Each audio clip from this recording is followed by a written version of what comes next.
Olá! Sejam muito bem-vindas a mais um episódio do Viva Levecast. Será que esse olá que eu falo dói o ouvido de vocês aí? Me falem nos comentários, tá bom? Mas foi uma pergunta que eu vi agora. Gente, será que eu falei lá muito alto? Enfim, voltando. Gente, eu tô aqui com uma convidada muito, muito, muito especial, que eu tive um grande problema na hora de começar aqui o podcast. Porque que acontece? Como eu a conheço muito, né? Então eu disse, cara, eu tenho que desconhecê-la pra saber, pra trazer as coisas que eu já conheço, já tenho noção que eu conheço tudo da vida dela, a gente fala todos os dias, né, amigo? E pra trazer pra vocês como novidade, né? Porque ela tem muito pra compartilhar, é uma pessoa incrível. Denise, Oi, famosa gente. De Cavalcante. Te apresenta, amiga. Oi, gente, tudo bom? É um prazer estar aqui contigo, amiga, poder estar com você esse projeto da sua vida, que eu fico muito feliz e participo de todos e sou uma maior apoiadora. E eu sou influenciadora digital, sou fisioterapeuta por formação, e hoje uso minhas redes sociais para ajudar as mulheres, né? Aí quando se fala ajudar mulheres em quê? Em qualquer âmbito da vida. Quando eu comecei com as redes sociais, eu falava muito sobre autocuidado, sobre estar acima do peso, estar feliz com o que vê no espelho, trabalhar a autoestima. Comecei como é que é a palavra? Nessa vertente, isso. E hoje, depois com o tempo, né, já estou há 6 anos trabalhando nas redes sociais, as coisas foram acontecendo e tomando rumos diferentes, mas ao mesmo tempo não. Todas as histórias se encaixam, então tudo que eu falo hoje acaba se encaixando. Uma das bandeiras que eu levanto é a bandeira do combate à violência contra a mulher, que vem crescendo muito a cada dia, e faço palestras hoje ajudando essas mulheres a entenderem seu real valor, entenderem por que elas estão passando por aquilo, que muitas das vezes entra muito teu lado, amiga, que é o lado que a Thay me ajuda nas palestras, que é você entender a raiz daquele problema, que hoje uma mulher que vive um ciclo de violência, muitas das vezes já viveu a mãe lá atrás, no passado, o avô, a avó, enfim. Trabalho muito sobre isso também. E agora eu vou começar a falar muito sobre transição de carreira, que é algo que muitas seguidoras vinham falar para mim sobre isso, pedir opinião, que é o que a gente vai debater hoje sobre isso, que muitas pessoas, elas sabem te colocar para baixo, elas sabem dizer para você não fazer, mas não sabem te apoiar, te incentivar. E é isso que eu vou tentar ajudar, né? E venho tentando ajudar essas mulheres para mudar esse padrão, sabe? Tentar se olhar de outra forma, porque uma mulher que ela tá feliz com o que ela olha no espelho, uma mulher que tá satisfeita, que tem sua autoestima em dia, ela não aceita ser humilhada pelo companheiro, ela não aceita um emprego medíocre, ela não aceita passar por nada que vá se diminuir ou diminuir a sua autoestima. Então é isso que a gente vem trabalhando e vai trabalhar muito mais. Agora sim, nós aqui somos 2 mulheres que trabalhamos com outras mulheres para elevá-las e para conduzi-las a uma vida extraordinária, né? Você na transição de carreira e eu com autoconhecimento, que acaba em algum momento se interligando. Sim. Mas nós nem sempre fomos essas mulheres. Não. E nós nem sempre fomos apoiadoras de outras mulheres. Eu digo ao contrário. Nós éramos, na verdade, desapoiadoras. Né, de outras mulheres. Um assunto que a gente tinha falado anteriormente. Muito forte falar sobre isso, mas é muito importante falar. A gente precisa se vulnerabilizar e se conscientizar Sim. disso, né? E o que é desapoiar outras mulheres? É, na verdade, julgar, oprimir, diminuir. E quando a gente fala disso, a gente fala de quando a gente começa a falar mal do jeito de se vestir, do jeito de se comportar, a levantar quesitos e questionamentos que a gente geralmente não faz com homens. Isso. Quer um exemplo? Vou dar um exemplo meu, essa semana, de algo que eu fiz e percebi na mesma hora. Teve show do Coldplay que eu fui. E na abertura do show, todos os convidados foram mulheres. Isso não é à toa. Uhum. A primeira convidada foi uma banda, acho que local, não sei. Uma banda super desconhecida, onde a vocalista era uma mulher, banda de rock. E a segunda, uma de pop, que acho que é inglesa também. Essa mulher não é daqui. Eu também não conhecia. Mulher. A primeira, enfim, teve E o primeiro Sandy show também, e né? teve Sandy, Teve né? Sandy. E no segundo show, que teve com essa Shivers, se eu não me engano, o nome da banda. Cara, eu fiquei muito incomodada com a maquiagem dela. Muito incomodada. E eu pontuei aquilo várias vezes. Falei pro meu marido, minha mãe também achou, porque era uma coisa mesmo que não tava legal. Sim. Mas veja, eu hoje já tenho esse nível de consciência, não chega a ser uma neurose, não é uma neurose, mas é um nível de consciência que a gente precisa se ter o tempo inteiro, porque em momento nenhum eu comentei da roupa do Chris Martin. sobre ser colorida, ou sobre ele tá mais gordinho, ou sobre tá aparecendo eternamente a barriga dele, ou o cofrinho. Isso não foi, eu não comentei, meus olhos não foram pra isso, mas eu critiquei a maquiagem dela. Ok, também que eu sou boa de maquiagem, né? Eu ia te falar sobre isso, porque é algo que você já mas trabalhou. É sobre esses pequenos detalhes... Sim, que a gente tem que se vigiar. Que a gente precisa se vigiar. Isso. Porque, veja, aquela mulher, às vezes, ela tá ali nervosa, incomodada, preocupada. Sim. Ela tá, na primeira vez, ela falou, no Brasil, num palco pra 75 abrindo mil pessoas. Abrindo show do Coldplay. E, tipo... Se ela estivesse do meu lado e ela escutasse um comentário daquele meu fazendo pra ela, sobre a maquiagem dela, e mesmo não estando mesmo legal, mas Sim. ela provavelmente ia ficar frustrada. E aquilo ia mexer muito com ela. Atrapalhar. Porque é algo muito sensível Sim, na gente. Sim. Então é sobre isso. A Denise sempre foi essa mulher que leva outras mulheres também? Sim, mas não, mito, eu respondi errado. Não fui. E é muito importante a gente entender isso para se corrigir. Você não é perfeita, nós não somos perfeitas, nós também erramos todos os dias. E eu já fui essa mulher que apontei o dedo, que julguei, que falei mal da outra. E eu falo sobre isso nas minhas palestras. Eu já fui essa mulher, mas eu tenho essa consciência hoje e mudei, e é isso que a gente quer. Eu sempre, quando eu falo, eu sempre termino a minha palestra falando sobre isso. Eu quero deixar uma plantinha, uma semente plantada no seu coração. Seja uma mulher que levanta outra mulher, não julgue, não olhe com olhar de julgamento. Quando eu falo sobre isso, eu falo quando a palestra é direcionada à violência contra a mulher, né? Porque diariamente nós escutamos histórias, né? Porque a violência ela só tem crescido a cada dia, infelizmente. Mulheres que sofreram ou que apanharam. Então, eu trago muito para a realidade. Quantas vezes você já teve na faculdade? Numa mesa das amigas da faculdade, conversando, e passa aquela mulher que você ficou sabendo que apanhou do namorado ou do marido. Aí, isso é uma vagabunda. Alguma coisa ela fez, que ele não ia bater nela por nada. Como teve um caso em São Luís uma vez de um feminicídio. Acho que tu lembra. E foi porque a causa do cara foi porque ela tinha traído ele. Uhum. Não sei, são tantos casos, gente. Tinha traído ele. E o falar das pessoas, a justificativa era essa. Fez alguma coisa, traiu ele. Tipo, também, então porque matou, traiu, mas também porque ela traiu ele. Justamente. Justifica? Enquanto a gente buscar justificativas pra isso, pra esse tipo de atitude que não pode acontecer... Isso. É que as coisas vão continuar acontecendo. Ele bateu nela, mas também tu viu a roupa que ela anda? Ela só anda com roupa curta. E você tá julgando uma mulher porque ela usa uma roupa curta. E a gente não deve julgar ninguém, não é só mulher, ninguém pela roupa que ela veste, sabe? E isso é muito comum. Esse caso que tu falou, existiu mesmo, já existiu vários. Do cara matar a mulher porque descobriu que estava sendo traído. E as pessoas ainda comentarem. Tipo, traiu. Traiu. Mas porque, né, também, não pode matar, mas tipo, traiu. Oi? Isso. Então, a gente tem que tentar, nós precisamos mudar, nós mulheres, principalmente. E isso é um dado real. As mulheres, elas têm sofrido mais de violência doméstica, elas têm sofrido mais em relacionamentos abusivos. Por quê? Porque elas não têm coragem de conversar com sua amiga. Por exemplo, eu posso estar passando por qualquer problema na minha vida, independente do que seja, eu tenho total liberdade de conversar com o Jamile para contar o que está acontecendo. Se acontecesse, Deus livre, um dia acontecesse um negócio desse, eu não teria vergonha de chegar para ela e falar. Mas as mulheres têm vergonha. Por quê? Porque tem amigas julgadoras. Porque em vez de te dar um braço amigo e não te questionar, ele dizer assim, amiga, o que foi que tu fez? O que foi que tu fez? Tipo assim, não faz mais isso. Deixa eu te falar, pra agressão não existe o que foi que tu fez, não faz mais isso. É um absurdo. É um absurdo, não pode. E uma mulher violentada, ela jamais deve ser questionada. Você jamais deve chegar pra uma mulher quando ela vier te contar alguma coisa, mas por que ele fez isso contigo? O que foi que tu fez? Não tem justificativa. Nada que vai dizer não vai ter justificativa. Então, tem crescido muito isso das mulheres. A gente está no ambiente de trabalho. Eu falo, até dei o exemplo no outro podcast que eu participei. Do ambiente de trabalho aqui em São Paulo tem muito isso. Essas salas com muitas pessoas trabalhando juntos. E aí você escuta a história de alguém e você comenta com sua amiga do lado. Fala mal daquela mulher. Se você tiver uma amiga, ou aquela que você foi comentar, ou uma amiga no seu ambiente de trabalho que está passando por algum problema, ela jamais vai te procurar para pedir ajuda. Sabe por quê? Porque ela sabe que você julga, ela sabe que você fala mal de outra mulher. Então ela jamais vai querer ser exposta. Ela vai sofrer calada. E o que vai acontecer? A gente vai saber no futuro que ela morreu.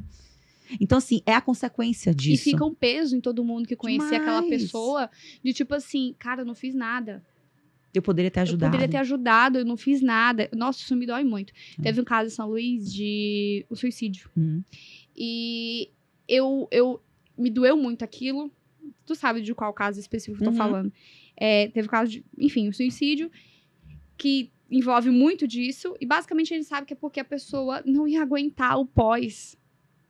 Ela fez aquilo porque ela não ia aguentar o pós. O julgamento das pessoas, da sociedade. Ela não ia aguentar.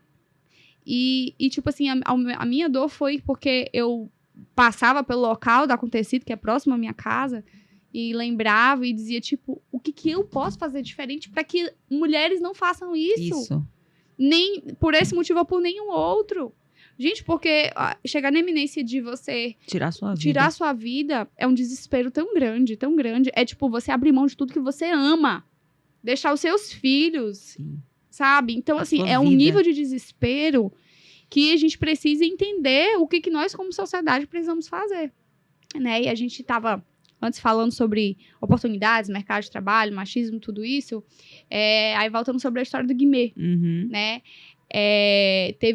Acabei de passar por uma situação é um machismo, sim, dentro do Uber, né? O cara estava na rádio ouvindo, eu não sabia da história, minha amiga Luna tinha comentado algo, mas, tipo, enfim, passou, eu entrei no carro, ouvi de novo, fiquei curiosa, perguntei o que aconteceu. E aí ele falou, Guimê passou a mão na bunda da outra mulher lá. E, vai ficar feio pra mulher dele. Tá feio pra mulher dele. Eu disse, feio pra mulher dele? Ele disse, a mulher tá aqui fora. Mó cara de otária. Eu disse, oi? Otário é ele. Ela não tem nada de otária. Tipo, era um homem mais velho, mas você vê que... Ele, não. É enraizado, não foi isso que eu quis dizer. O machismo é enraizado. Não foi isso que eu quis dizer. Eu disse, não tá feio pra ela, não. Ela fez o papel dela de esposa, que é apoiá-lo. O escroto é ele, que ela tá se livrando, meu preto. Sim. Agora ela até espero que não volte mais. Entende? Então, tipo assim, o cara passa a mão na outra mulher e a esposa dele... que é errada. É que tá feio pra ela. É surreal. Não, como é que recai sobre ela? Não é assim, não. E aí, uma outra situação também, que a gente tinha comentado antes, era de... Em algum momento, eu não lembro, eu ouvi o cara falando que ele não entendia por que era diferente a questão de salário. Né? Tu me trouxe alguns dados, eu quero que tu traga novamente. Que ele não entendia porque tem essa discrepância e tal, as mulheres se incomodam tanto por isso, que ele tinha o que ele tinha foi simplesmente porque as oportunidades apareceram para ele. Vamos lá, vamos começar a entender como é que funciona o nosso país, né? O nosso país é um país culturalmente machista, que aonde as mesmas oportunidades que aparecem para as mulheres não aparecem para os homens. As mesmas funções que nós exercemos e que não são valorizadas, os homens não exercem. Como, por exemplo, o maternar. O maternar é algo que eu que trabalho com inteligência emocional me dói muito, porque, por exemplo, eu sei da importância da presença da mãe, dos pais, dos dois, nos primeiros 1000 dias da criança, que é até os 2 anos de idade. A importância do pai e da mãe. E hoje, a gente, com 4 meses, a mulher tem que voltar para o mercado de trabalho. Como é que aquela criança vai ser amamentada até os 6 meses? Isso mesmo. Como é que aquele pai que tem ali no máximo 3 dias, se eu não me engano, só de direito... 4 dias de estar com o filho, como é que ele vai ser presente? Ele tem que trabalhar que nem um louco e nem um condenado. A gente precisa, acho que, rever tudo isso. Agora me fala um pouco. E é muito sobre isso, né? Me fala um pouco sobre esse universo esse absurdo que esse cara falou que as oportunidades é igual para os dois. Sim. É real? Não é real, e é comprovado isso, né? 78%, estava vendo, olhando de novo aqui, confirmando, 78% dos homens, né, ganham mais do que as mulheres. Não, minto. O salário dos homens é 78% maior do que o das mulheres, ocupando o mesmo trabalho. Então, eu estou aqui trabalhando com o Belchior, tenho o mesmo trabalho que ele, só que ele ganha 78% a mais do que eu. Isso é justo? Não é justo, né? Fora as oportunidades, né? Que essas pessoas acham, não é pra todo mundo. Não é. A primeira coisa eu não vou contratar a mulher porque a mulher é engravida. Isso eu já ouvi de vários empresários. E outro dado importante, 33% das mulheres que perdem o emprego depois de ter filho. 33%. Ou seja, eles esperam passar o tempo que não podem demitir e depois demitem. E tiram. Porque a mulher está com um bebê pequeno, pode adoecer, sabe? Então, e os dados são muito alarmantes. Muitas mulheres ficam desempregadas e estão desempregadas hoje por conta da família. Por quê? Ou um filho adoeceu e ela teve que se ausentar do trabalho muito tempo para cuidar do filho, e aí eles não permitiram e demitiram, e eu vivi isso também, parecido. Ou você... ou seu marido adoeceu, ou sua avó, sua sogra, sua mãe, seu pai. E sempre recai sobre a mulher. Sempre recai.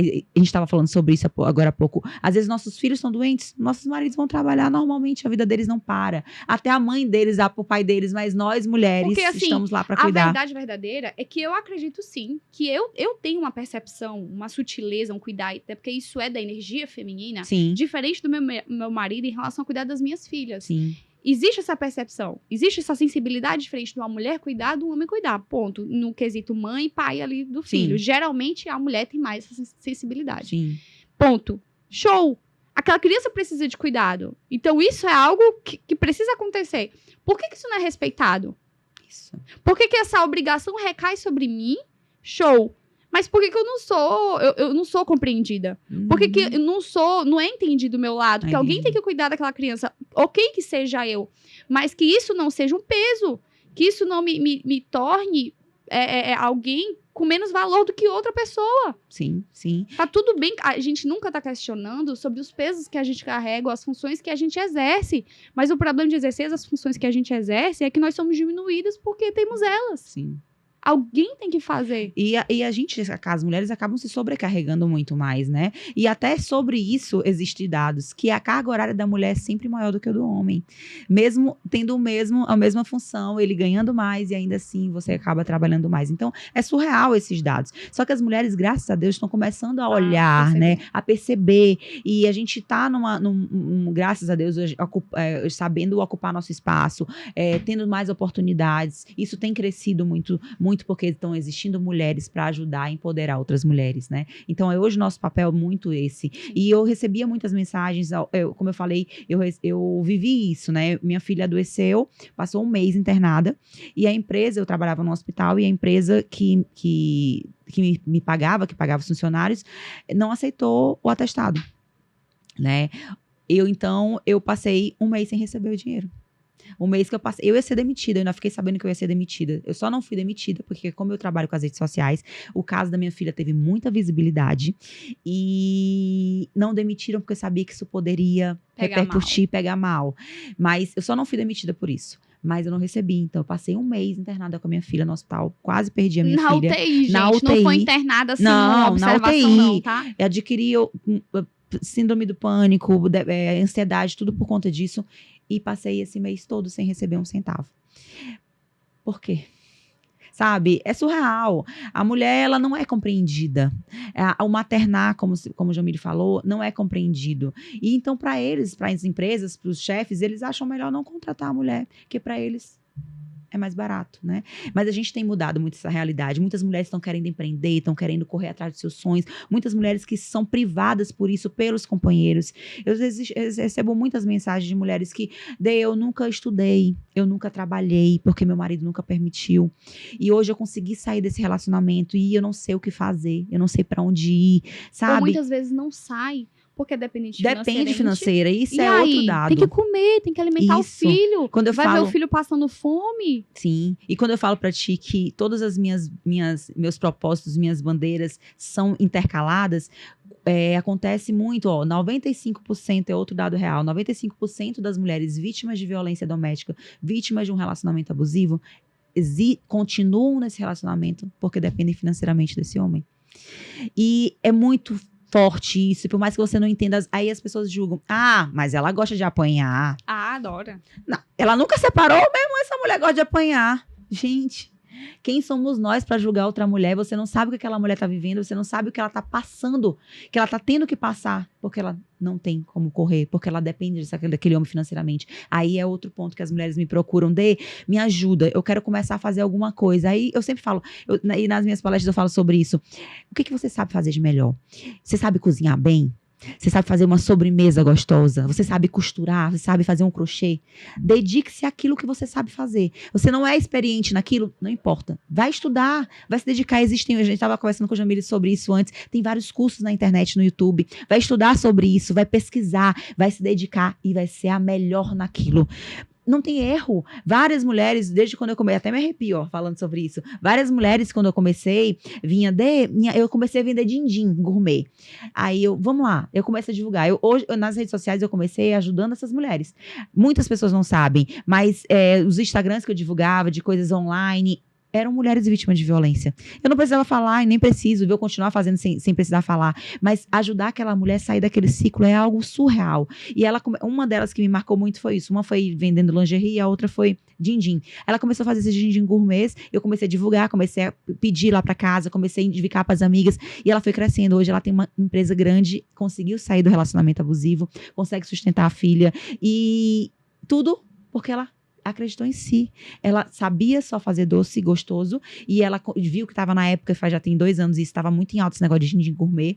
Ela pegou o mercado começando e deu super certo. E hoje, graças a Deus, ela até dá palestra sobre isso, empreendedorismo feminino, ela fala sobre mim, agradecendo. E outra foi uma mulher também que eu estava divulgando uma empresa. Eu gosto muito de divulgar empresas que trabalham no atacado, para incentivar o empreendedorismo feminino. Eu amo. Que sempre tem aquela mulher que está me assistindo que fica, meu Deus, é isso, vou fazer isso.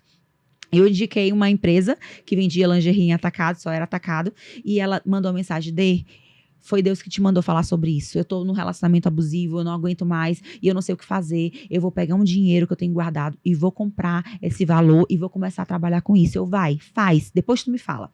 Meses depois ela veio me falar que ela conseguiu ainda manter o relacionamento 5 meses, foi que ela estava guardando o dinheiro para conseguir sair e se estabilizar no mercado para ter as clientes. E hoje ela trabalha com isso, ela conseguiu montar a lojinha dela já. Gente, cara, é surreal, é surreal.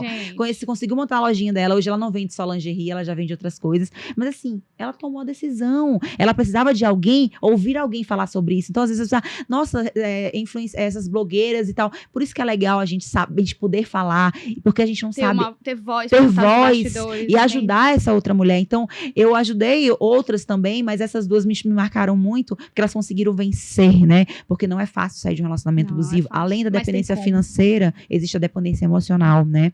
E eu até estava conversando com uma amiga minha, até te contei também sobre isso. Não vou nem falar a profissão dela, mas ela estava me atendendo outro dia, e ela falando que ela viveu um relacionamento abusivo, ela denunciou nas redes sociais esse relacionamento abusivo, mas ainda assim, ela voltou com ele 4 vezes depois. Sabe? Porque ela é dependente emocional daquele homem. E hoje, graças a Deus, isso, tá tudo bem. Tá tudo bem. A gente precisa entender que, por exemplo, a dependência emocional, existem vícios emocionais. Uhum.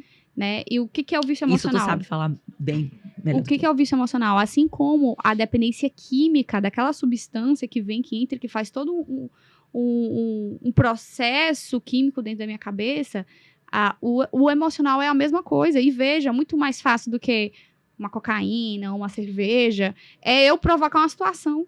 E eu nem percebo que sou viciada em provocar aquela situação. E o que isso acontece? Isso é um padrão que eu construí desde pequena. Então, geralmente, pessoas que passam por relacionamentos abusivos ou que têm relações tóxicas na vida adulta é porque provavelmente na infância viram isso acontecer de perto ou passaram por isso. Se habituaram a viver isso. E acaba que o nível de tolerância é muito maior para algo que não deve haver tolerância. Sim. Não deve haver. Então, assim, o autoconhecimento, ele é uma ferramenta importantíssima nesse processo para trazer essa consciência de, ei, isso aqui que eu tô vivendo não tá certo. Eu não preciso passar por isso. Não mereço isso. Como é que eu faço para soltar essas amarras que me ligam a essa pessoa? Porque tem gente, que não é amor, não. É vício emocional. É dependência emocional. Tu já passou por isso, eu casei muito cedo, mas também passei por isso. Na iminência sempre de romper um relacionamento, a gente achava que a gente nunca ia encontrar mais ninguém. Isso. E se você está assistindo a gente, está passando por isso, entenda.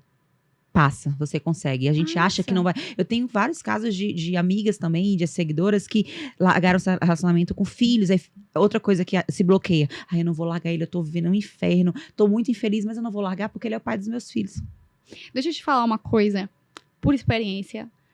A coisa que teu filho mais quer na vida é te ver feliz. Isso. Filho nenhum quer ver mãe apanhando. Quer ver desgraceira pegando fogo dentro de casa. Eu digo por experiência. Isso mesmo. Eu tive uma infância muito conturbada em relação aos meus pais. A relação deles era super desafiadora. Hoje não mais, graças a Deus, mas na época era. E a coisa que eu mais pedia no mundo era para que meus pais se separassem. Por quê? Porque eu sabia que juntos eles não davam certo. E eu tava no meio daquele fogo cruzado e eu sentia tudo aquilo. E tu cresceste, como eu sou amiga, eu sei, e tu cresceu uma mulher que, com todos esses medos, essas dores, isso refletiu no teu casamento. No meu casamento. No meu profissional no teu profissional, hoje, sim. Na minha relação com E é isso, mesma. gente. As crianças estão crescendo em lares assim. E a gente tem que pensar nos nossos filhos mesmo. Porque a mulher frustrada de hoje, que aceita um relacionamento abusivo, que aceita apanhar, ela viu em casa. E ela cresceu vendo o pai fazer. E na cabeça dela é normal viver daquela forma. E não, tudo bem você tá passando por isso. E tudo bem você ter medo. Mas não é normal. Você não, pois é, você não precisa viver assim. Você não precisa passar por isso. Você pode estar passando, mas você consegue mudar isso. Só depende de você. Depende de você. E a gente tá aqui pra te ajudar, começando pelo primeiro ponto, que é criar consciência disso que tá se vivendo. Agora, amigo, tu falaste uma coisa interessante que eu tô aqui pra debater contigo. Aí tu me fala se eu tô errada ou não. Tu falaste que tá aumentando muito o nível de violência doméstica.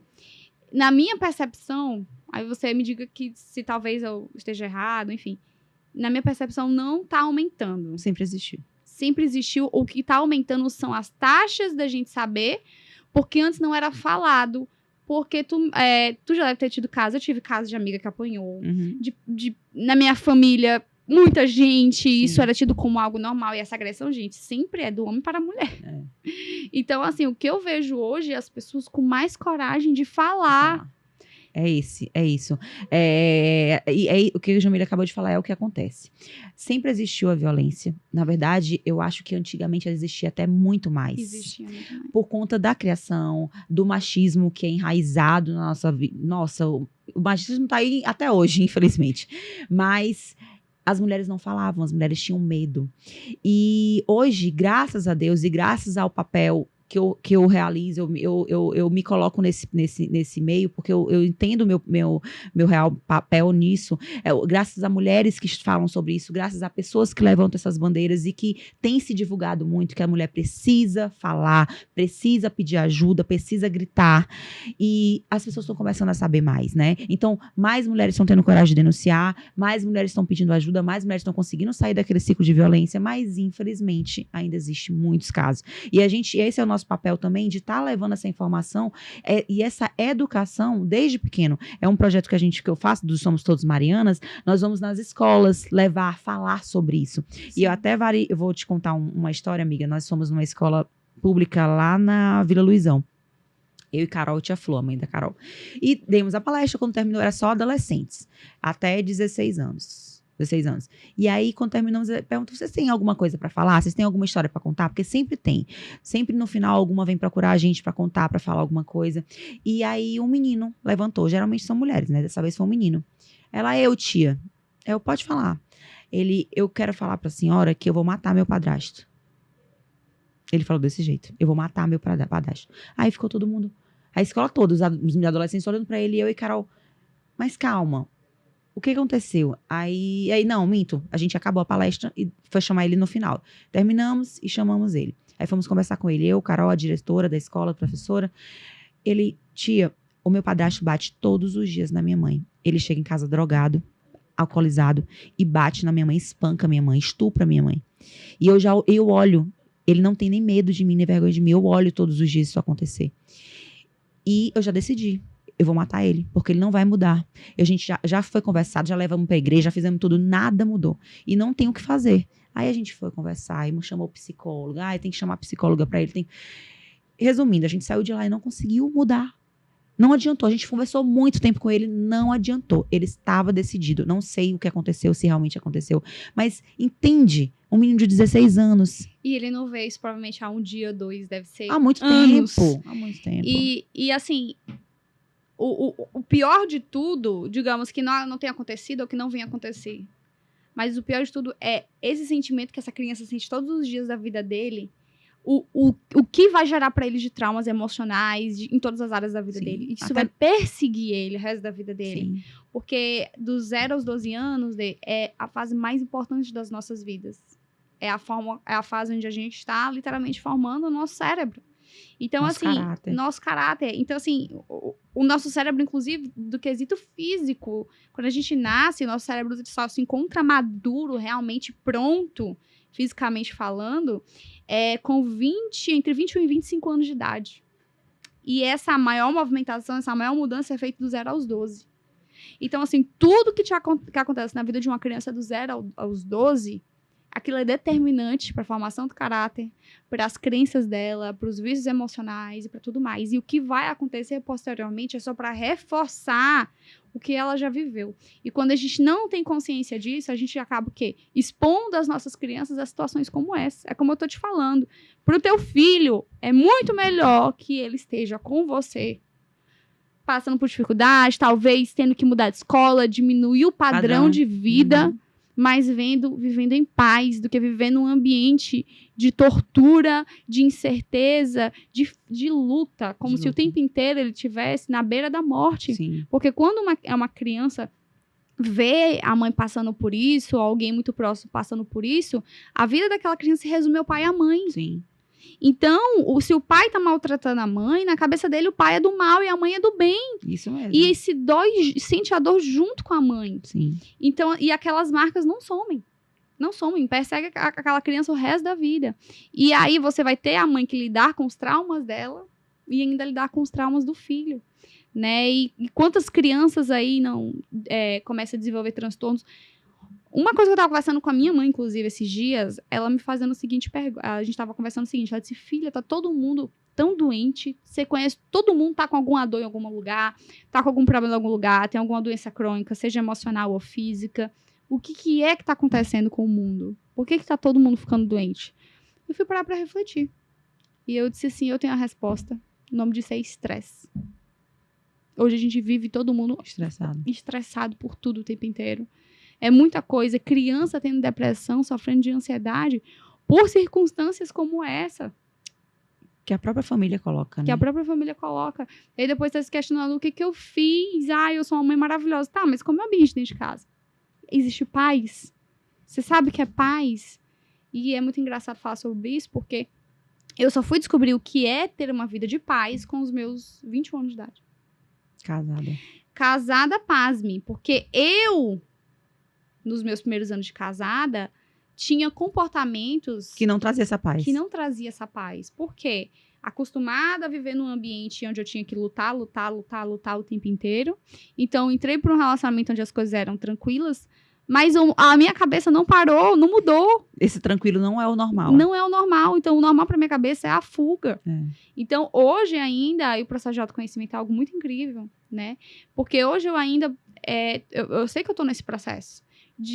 Tô desfazendo as programações que me foram feitas. Sim. E que é muito desafiador. Ou seja, são consequências de todo esse cenário que você falou. Sim. Né? E falando sobre isso do adolescente, né? Que a gente tem que dar essa consciência para eles desde pequeno. Na verdade, acho que tem que ser até menos que os adolescentes. A gente, em novembro do ano passado, no final do ano passado, nós tem a Semana de Combate ao Feminicídio, né? Que é o mês todo. Na verdade, é o mês de combate. E aí a gente fez uma ação, a abertura da semana, da programação, foi lá no Liceu Maranhense. No Liceu, nós já fomos 3 vezes palestrar, para turmas diferentes, idades diferentes. Aí, quando a gente chegou lá, o diretor da escola foi falar, teve a hora da fala dele, e ele falou assim, eu queria até trazer um dado para vocês. Tem um mês que nós colocamos câmeras dentro das salas de aula. Um mês que a escola tinha câmera dentro da sala de aula. As câmeras eram só por fora, mas um mês eles tinham colocado nas salas dos maiores. E em um mês foram registrados dois casos de violência contra a mulher. Dois adolescentes namorados, 2 casais de namorados. O namorado bateu na namorada dentro da sala de aula. 16 anos. E eles não denunciaram, pasmem, as mulheres não foram denunciar e nem terminaram o relacionamento. A escola... Não tem maturidade para entender a gravidade disso. Provavelmente deve ter visto dentro de casa. Sim. provavelmente devem ter visto muito dentro de casa. Mas o que mais assustou foi isso. Elas não pediram ajuda. A escola ficou sabendo que, como era uma coisa nova, eles estavam o tempo todo olhando as câmeras. E eles registraram. Aí chamaram os alunos, chamaram os pais dos alunos. Fizeram a parte deles, né? Mas o que eu queria falar pra vocês é que é muito chocante isso, gente. Imagina, em um mês, só em um mês foram 2 casos. Imagina quantas vezes isso não aconteceu quando não tinha câmera. Sabe? Os homens, eles estão treinados, não sei se a palavra certa é treinado, mas eles acham que são donos das mulheres, sabe? Aí a mulher não aceita algo e ele não aceita, ela não aceitar e agride. Então, assim, isso tá virando uma bola de neve, e tem crescido muito, né? Por isso que é muito importante a gente estar falando. E quando se fala, violência contra a mulher, já tá tão abusado esse tema, gente, tem que se falar todos os dias. Enquanto tiver gente morrendo, porque todos os dias, a cada 52 horas, uma mulher é vítima de feminicídio no Maranhão. Estou falando em relação ao Maranhão. Quanto é que não é no Brasil? Quanto é que não é no Brasil? A cada 3 horas, uma mulher é vítima de violência, e a cada 30 minutos, uma mulher é estuprada. É surreal, gente. Os dados são muito alarmantes. E isso é como, gente, só para vocês entenderem esses dados. Pego todos os casos que são registrados, é dividido pela quantidade de população de tempo. Isso. E aí se tem esse número. Então, em um ano, se teve tantos casos, então significa que tantas horas isso acontece. Isso. E pegando esse gancho da violência, falando sobre a transição de carreira, muitas mulheres... por que eu resolvi começar a falar sobre isso? Porque as mulheres começaram a me procurar justamente por isso. Ou porque elas estavam num trabalho onde era 90% homens, né? E que não valorizavam aquela mulher, que a opinião dela não contava, que o que ela fazia nunca estava bom, que o que ela fazia sempre tinha algo para falar, algo para reclamar, e não estava feliz, não estava satisfeita, ou que já tinha sido humilhado num ambiente de trabalho por ela ser mulher, ou assediada, que é o que acontece muito, casos de assédio, muitos homens, por cargo de chefia, acham que aquela mulher que está lá vulnerável, e a mulher está treinada a não dizer não, concordar com as coisas para se manter naquele ambiente de trabalho, para se manter naquele emprego. Cara, são tantas histórias, amiga, que eu recebo de histórias sofridas, sabe? De mulheres que não querem mais viver aquilo. E pensam em mudar, fazer a transição. E quando eu falo de transição, não necessariamente trocar de carreira, ou até mesmo empreender, criar algo para si, como eu falei no começo sobre as mulheres vítimas de violência, que queriam montar alguma coisa, empreender de alguma forma para sair daquele ciclo de violência, para ter independência financeira. Mas que não são apoiadas. Quando eu sou fisioterapeuta, como eu falei no começo, eu sou fisioterapeuta. Quando eu pedi para sair do hospital, por N motivos, um dos motivos foi por conta dessa época que eu não fui amparada, não fui ajudada, cortaram meu salário por não poder trabalhar para cuidar da minha filha. Eu fiquei muito ansiosa, né, por conta que a doença que a minha filha obteve, parte dela foi por minha culpa, por ter levado uma bactéria do hospital. Foi tua responsabilidade. Minha responsabilidade. Acabou acontecendo porque você nunca fez o que você quis. E eu me culpava muito, né? Eu não entendia, não tinha essa visão de, não, eu só sentia culpa. Minha filha pode morrer por culpa minha. Eu sempre me culpava. Então, foram vários motivos que me fizeram sair. O financeiro, que muita gente também fala sobre isso daí, mas eu ganho muito pouco, meu amigo trabalha comigo, ganha melhor. E o financeiro também, que eu não ganhava bem, trabalhava muito, colocava minha vida em risco, enfim. São vários fatores, inclusive no meu curso eu ensino sobre isso, da gente colocar no papel 10 pontos positivos e 10 pontos negativos. Os pontos negativos eram muito maiores, sabe? E eu decidi sair. Só que quando eu decidi sair, quando eu falava com as pessoas, ninguém me apoiava. Minha família foi a primeira a não me apoiar. Meus pais, meu irmão que é médico, ele falava assim, minha irmã, vai estudar mais, vai fazer mais cursos, sendo que eu já tinha 3 pós-graduações e isso não aumentava nada no meu salário, eu ganhava a mesma porcaria que de pessoas que não tinham pós-graduação.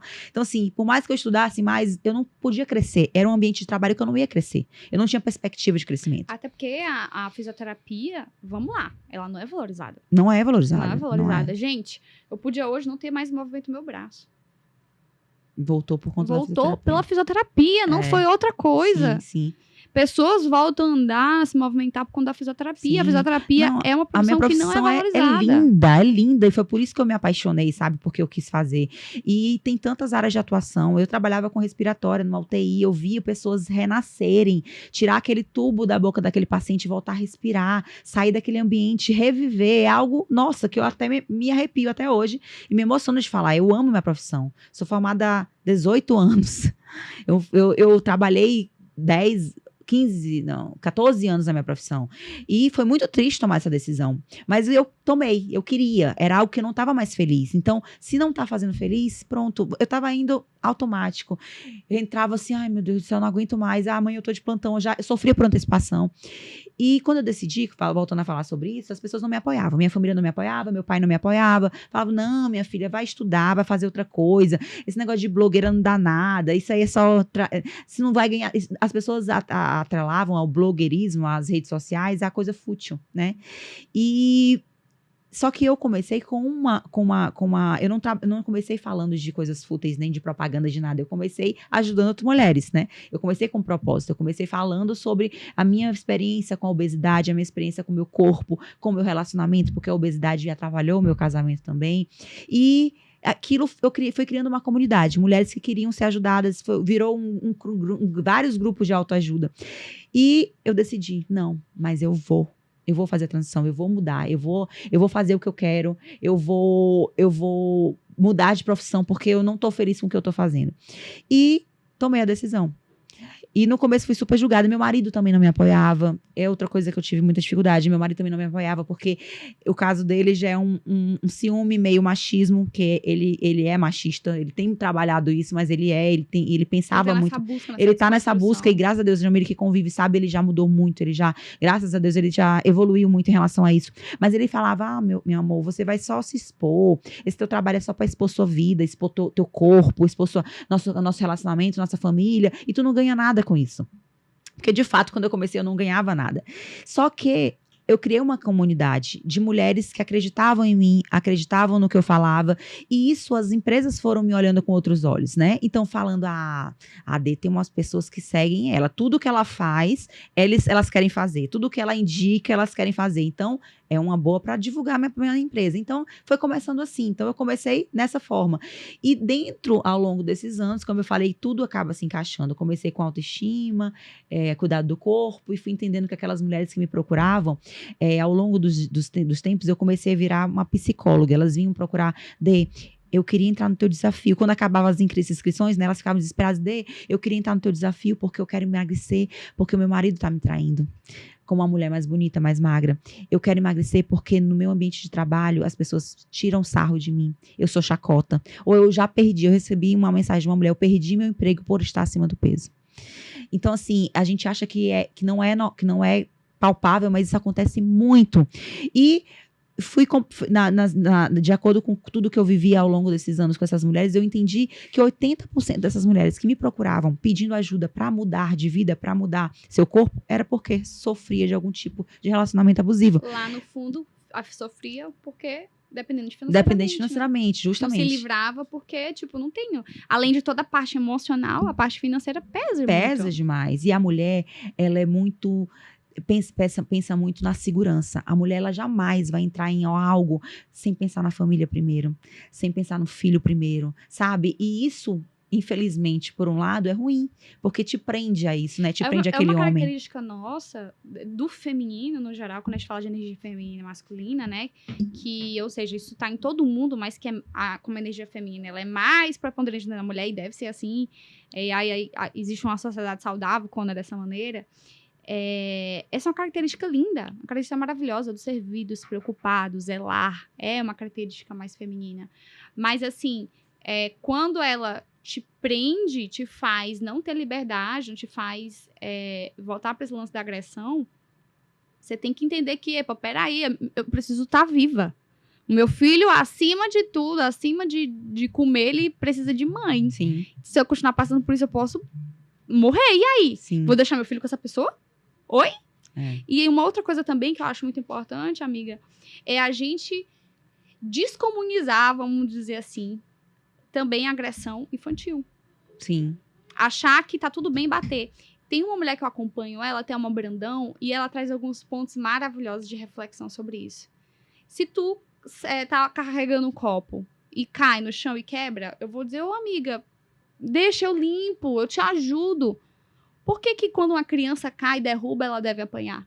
Que é assim que geralmente acontece. Vai lá e... Aí você... Desastrada! Irresponsável, não tem cuidado com nada. E pum! Bofetada.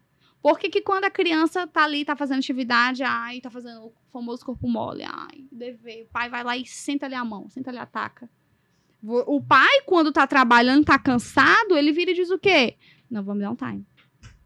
Vamos dar um time, vamos me respeitar, porque eu sei que eu cheguei no meu limite. A criança, ela não tem essa percepção sobre ela. Sim. Mas ela tá cansada. E aí, o que acontece? Por que é cultural a agressão feminina? Porque também é cultural na infância. Sim. Tá tudo bem apanhar. Eu apanhei e tô viva até hoje. Não, meu amor, você é toda desgrenhada emocionalmente, cheia de problema emocional. E deixa eu te falar, a agressão física... por muitas vezes até não deixa sequelas.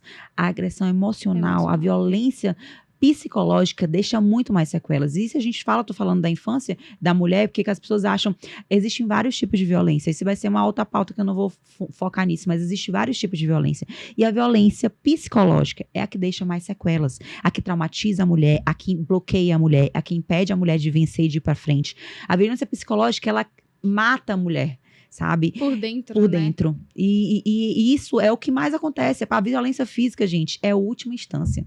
O cara, pra chegar a te agredir, ele já te agrediu muito psicologicamente. Ele já acabou com a tua autoestima, ele já acabou com tua forma de pensar, sabe? Ele te colocou lá embaixo. E por último, achando ele te que agride. seu valor não é nenhum. Quando a gente fala de autoestima, o que é autoestima, né?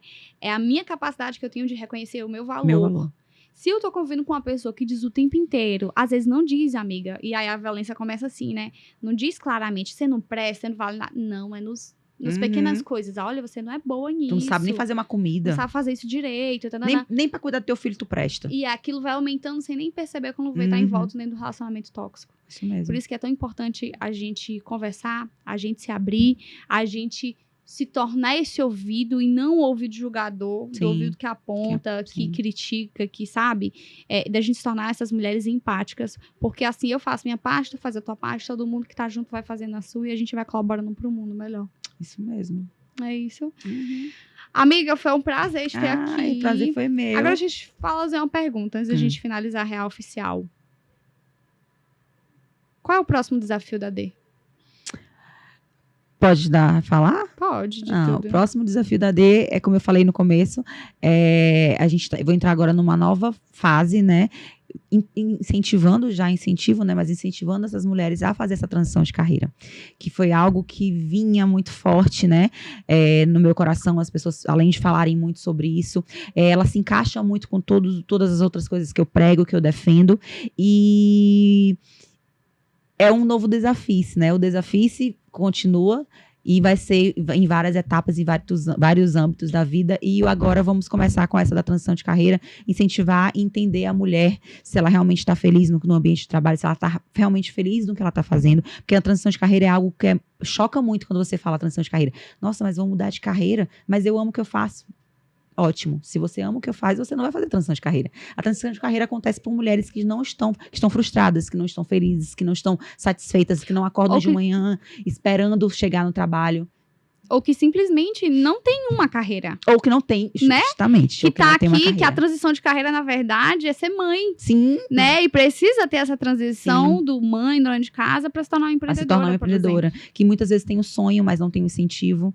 E a gente vai trabalhar muito sobre isso ainda. Estou ansiosa para ver esse projeto. Amiga, muito obrigada. Obrigada. É que a gente vai almoçar, gente. Queria poder levar vocês, né, junto. Mas é isso. Apresentou as redes sociais, onde é que te encontra? @decavalcanteleite. DE Cavalcante Leite. Em todas as redes sociais, TikTok. Todas são a mesma, é igual. Ok. Eu sou Jamile Paiva, você já me conhece, Jamile Paiva. Como eu ontem encontrei a linha aqui uma outra pessoa que eu conheço, uma mulher, ela disse assim, meu nome tem frescura. Jamile Paiva, com JAMYLLE em todas as redes sociais, aqui no YouTube, TikTok, Instagram e todas as outras.